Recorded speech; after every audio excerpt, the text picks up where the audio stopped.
Welcome back to Thinking Critical. This is Wes, and today we're going to review Avengers number 12. So, the first thing I noticed on this cover is there really aren't any Avengers, there's only Black Panther. But this is the actual new Agents of Wakanda, who are replacing the Agents of S.H.I.E.L.D. as the support staff for the Avengers. And basically, this book is T'Challa and Okoye going out and recruiting the new team.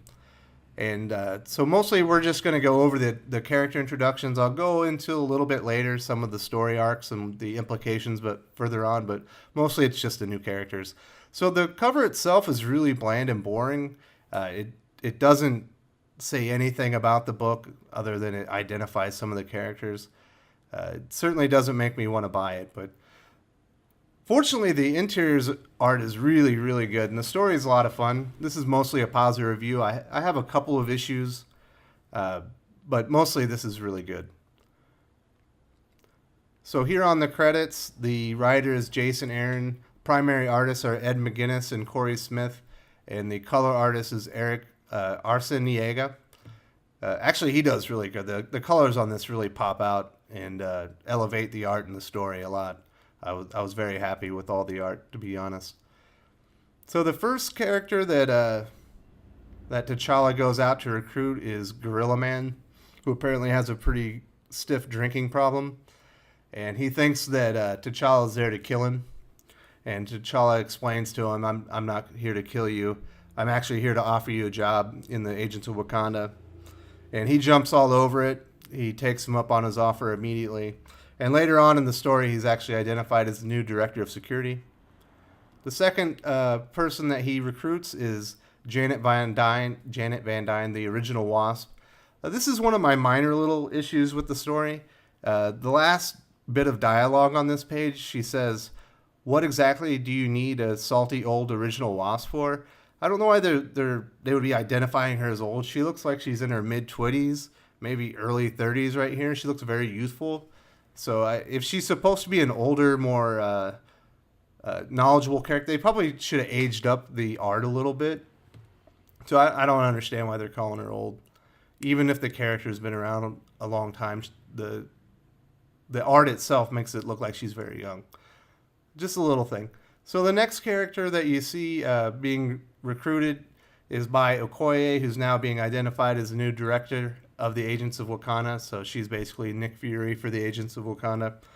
And she's explaining to this identified recruit that he's going to be going and surveilling the Atlantis Empire and making sure that Namor's army doesn't have any further plans, since he was the villain a few issues back. And then the next page, this is actually really cool. The art here is awesome. And you see Ka-Zar, Lord of the Savage Lands, jumping out of the aircraft into the ocean. And Okoye is talking to T'Challa, saying, "I'm used to dealing with dinosaurs," he said. And then he dove into the ocean with nothing but a knife and a loincloth. So I think that's a great character introduction. It's a lot of fun. Explains kind of who he is and what he brings to the team. So the next thing that happens is apparently they have a teleportation chamber in the new Avengers Mountain. And T'Challa is explaining to his new IT guy that they've hardwired the remains of the celestial cerebrum to make like their super powerful computer. And Brew is going to be the new IT department for Avenger Mountain. And he's a former ex-student. Really cool character design. Looks really interesting. I like that a lot. So next we see Janet Van Dyne is with Morbius, the living vampire. From the text, I gather that he's like some type of synthetic vampire that was created in a lab rather than in nature. So he's in conflict with other vampires, and they have space vampires on their hull. They're trying to breach the hull, and she's talking to Brew, who's kind of talking her through some evasive techniques, and he explains that someone's on his way to help him. And then they introduce John Jameson, astronaut Manwolf. This is probably the most boring introduction. I understand it that a wolf man and a vampire that brings natural conflict amongst the team, so it could be good for future storylines. But he's just randomly in space. I mean, I understand he's an astronaut, but space is actually really huge. So that was kind of random. That's one of the other little issues I had with it. Moving on. Next, he's talking to Odin Borson about the vampire threat. And they're having a discussion. And he's identified as the new unofficial advisor to the Avengers chairman. That would be Black Panther T'Challa. And they also talk about the new Bifrost Bridge and how Heimdall and Manwolf are going to be working together to fix it. So one of the final introductions, I guess, are 3 throwaway characters. American Eagle, Navajo Super Cop, and then Dr. Nemesis, mutant genius with X-ray eyes and hypodermic pistols.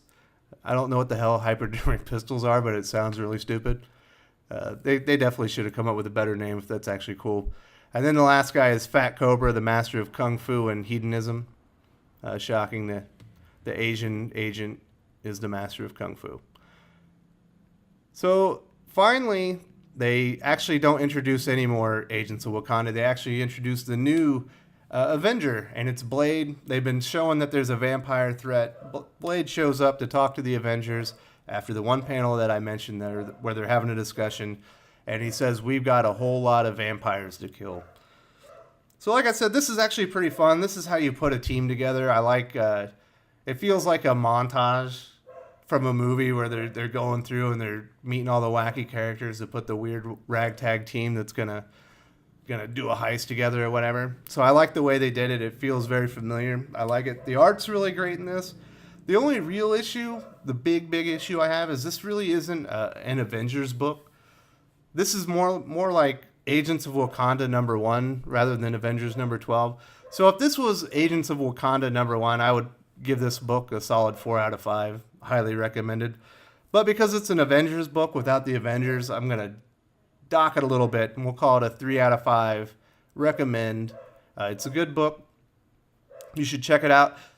Also, it looks like the next book is going to be another one of the 1 million BC Avengers books. That doesn't get me excited at all, so I'll probably be passing on that. I don't really want to spend my money or time on those 1 million BC Avengers. I think those are really boring. So that's the review. If you like it, give the video a like, subscribe to the channel, ring the bell for notifications for future reviews and commentary. You can always contact me on Twitter at Wes_from_TC, or you can email me at wesdigscomics@gmail.com. With that, Salamat po, and I'm out.